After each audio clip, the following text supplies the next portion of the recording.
Si aujourd'hui vous êtes pris par une charge mentale dans votre travail et que vous pensez que ça doit aller mieux avant de commencer à créer du changement, je vais vous montrer dans cette vidéo pourquoi vous devez commencer à agir dès aujourd'hui. À la fin de cette vidéo, vous saurez comment commencer à changer votre vie quotidienne pour ne pas aller directement vers le burn-out, mais pour plutôt aller vers une vie quotidienne sans stress. Retiens bien que si ça fait plus d'une semaine ou plus de 2 semaines que tu es dans la même situation, elle n'est plus temporaire. C'est une situation qui s'est installée et ça ne vaudra pas le coup d'attendre quelques jours, une semaine, un mois de plus pour se dire que ça va aller mieux. Ça veut dire que les habitudes qui sont en train de se mettre en place, elles vont durer. Parce que du jour au lendemain, on a l'impression que c'est quelque chose de temporaire parce que c'est une journée, puis une journée. Mais quand on cumule, ces journées, ça devient des semaines, ça devient des mois et même des années. Et c'est comme ça qu'on ne se rend pas compte que notre niveau d'énergie il baisse, que notre niveau de résistance mentale il baisse. Et c'est exactement comme ça qu'on se retrouve vers le burn-out ou le bore-out ou le burn-out. Alors maintenant, je vais pas vous dire, ok, ça va pas, il faut tout changer. Ce qui est important, c'est pouvoir le faire progressivement. C'est-à-dire que avant de se lancer dans un changement drastique, l'idée, la première chose, la première idée que vous devez avoir dans votre tête, c'est d'accepter. Ok, je ne suis plus dans une situation temporaire, je dois faire quelque chose doit changer. Mais avant de savoir quoi changer, il faut observer. Comme pour tout, on a toujours besoin d'informations. Donc on va commencer par analyser qu'est-ce qui va ou qu'est-ce qui va pas dans mon quotidien. Est-ce que c'est le travail? Est-ce que c'est le personnel? Est-ce que c'est ma relation de couple? Relation de famille? Identifier où se trouvent les charges de stress et où se trouvent les charges mentales. À partir de là, une fois qu'on a de l'information, on va plus facilement pouvoir spécifier des solutions pour les problèmes identifiés. Quand on commence à ressentir justement qu'on a le contrôle sur ces choses-là, ça va devenir beaucoup plus facile pour le changer. Et d'ailleurs, c'est ce qui s'est passé pour moi quand je me suis blessé puis que j'ai eu mes opérations. J'ai commencé par poser les choses, à me dire ok, qu'est-ce qui n'allait pas dans mon quotidien, qu'est-ce que je n'ai pas envie de reproduire. Et à partir de là, j'ai commencé à mettre en place de nouvelles habitudes qui allaient servir au contraire ce que je voulais voir plus présent dans ma vie.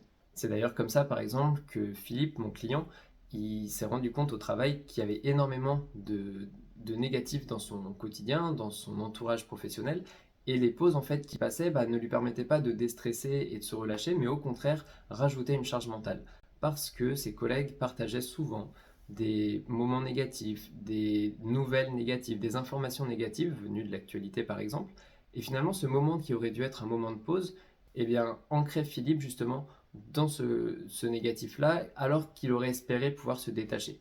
Et quand on a commencé à identifier ça, on a pu mettre en place quelque chose pour soit raccourcir la pause dans un premier temps, se dire ok, à partir d'un moment où il y a trop de négatifs et qu'on s'en rend compte, on sort, on n'est pas obligé de rester dans cet environnement, ou alors prendre les devants et proposer, lancer des sujets sur des choses plus positives, sur les courses à venir, puisque ses collègues étaient coureurs, sur les entraînements, sur les sorties, sur les activités pour le week-end. C'était une position soit passive, soit active. Soit passive, quand j'ai pas l'énergie, je quitte cette pause qui ne me plaît pas. Soit active, je prends les devants et je lance les discussions. En tout cas, je fais en sorte de ne pas rester dans ce qui a un impact négatif sur mon cerveau. Si jusque-là ça te parle et que ça te plaît, pense bien à t'abonner et à liker la vidéo pour ne pas rater les suivantes. Une fois qu'on a fait ça, une fois qu'on a observé et qu'on est conscient du problème et qu'on l'a accepté, la deuxième chose à faire, ça va être de nourrir son estime de soi. Parce qu'aujourd'hui, dans une situation qui ne nous convient pas et dans laquelle on subit le rythme, c'est difficile de se sentir capable de faire les choses, se sentir capable de créer du mouvement, et c'est ce qui va vous faire penser que vous devez attendre que la situation aille mieux. Mais comme vous l'avez compris, c'est pas ça la solution. Donc comment on fait pour se mettre en action alors qu'on n'y croit pas?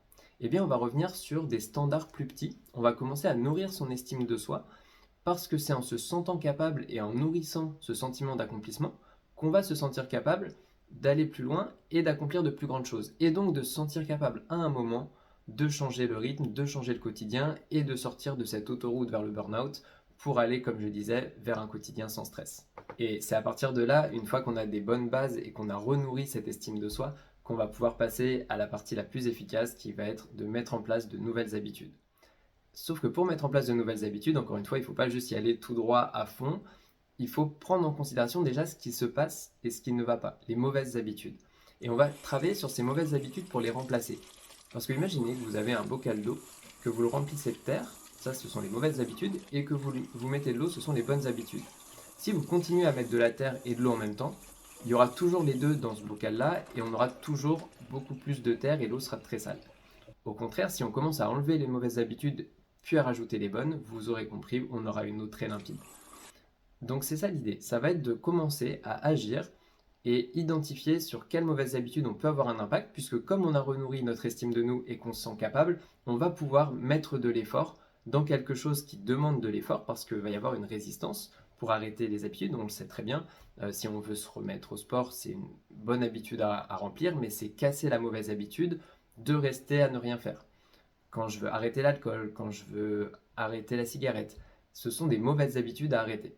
Donc on le sait, ça demande de l'effort, et ça demande donc une bonne estime de soi et un sentiment d'accomplissement suffisamment fort pour pouvoir mettre cette énergie. Et en parallèle de ça, on va commencer à nourrir des bonnes habitudes, des petites actions qui vont contribuer à nourrir cette estime de soi et ce sentiment d'accomplissement. Donc c'est en faisant ces deux choses-là en parallèle qu'on va commencer à créer vraiment du changement, et vous allez voir au quotidien, ça vous fera marquer des points pour commencer à changer votre quotidien petit à petit. Parce que oui, si aujourd'hui votre situation elle est trop difficile, que vous la subissez et que vous avez l'impression de plus voir de lumière, ça va être difficile de voir tout de suite la solution. Et vous allez voir, imaginez que vous êtes en train de creuser, c'est comme si vous alliez faire des petits trous de lumière, et vous allez commencer à apercevoir du changement. Et donc au lieu de continuer sur cette pente décroissante, vous allez commencer à la redresser et à créer la vie qui vous correspond. Petit à petit, ça va prendre le temps, ça prendra autant de temps que si vous ne faisiez rien et que vous continuez justement jour après jour à descendre sur le rythme qui ne vous convient pas. Donc si je récapitule, vous avez le process par étapes pour pouvoir changer votre quotidien aujourd'hui. N'attendez pas, c'est vraiment la mise en action qui compte, c'est pas d'attendre que votre situation aille mieux, c'est à vous de faire en sorte que votre situation aille mieux aujourd'hui. Donc on commence par analyser et observer, à comprendre ce qui ne va pas. Ensuite, on nourrit son estime de soi en parallèle pour se sentir capable de créer ce changement. Et ensuite, on commence à passer à l'action, petit à petit, sans avoir des attentes de tout changer d'un coup. Et vous allez voir, votre quotidien il va commencer à changer, vous allez vous sortir de votre situation actuelle. Et à partir de là, vous pourrez prendre des plus grands pas et prendre de plus grandes actions pour aller plus loin. Mais vous n'aurez pas à attendre d'aller mieux pour changer. C'est maintenant, même si ça ne va pas, que le changement doit commencer. Si ça vous a plu et que vous avez appris quelque chose, je vous invite à liker la vidéo et à vous abonner pour ne pas manquer les suivantes. Et si vous voulez être soutenu parce que vous avez compris que c'est aujourd'hui que vous devez commencer à agir, je vous invite à cliquer sur le lien dans la description pour aller voir la vidéo principale de cette chaîne dans laquelle j'explique le process Life Reboost avec lequel j'accompagne mes clients pour passer d'une vie avec une charge mentale lourde, avec un manque de temps et d'énergie au quotidien, vers une vie quotidienne où le temps et l'énergie sont réinvestis sur ses objectifs personnels et avec une clarté mentale qui permet de profiter de son quotidien.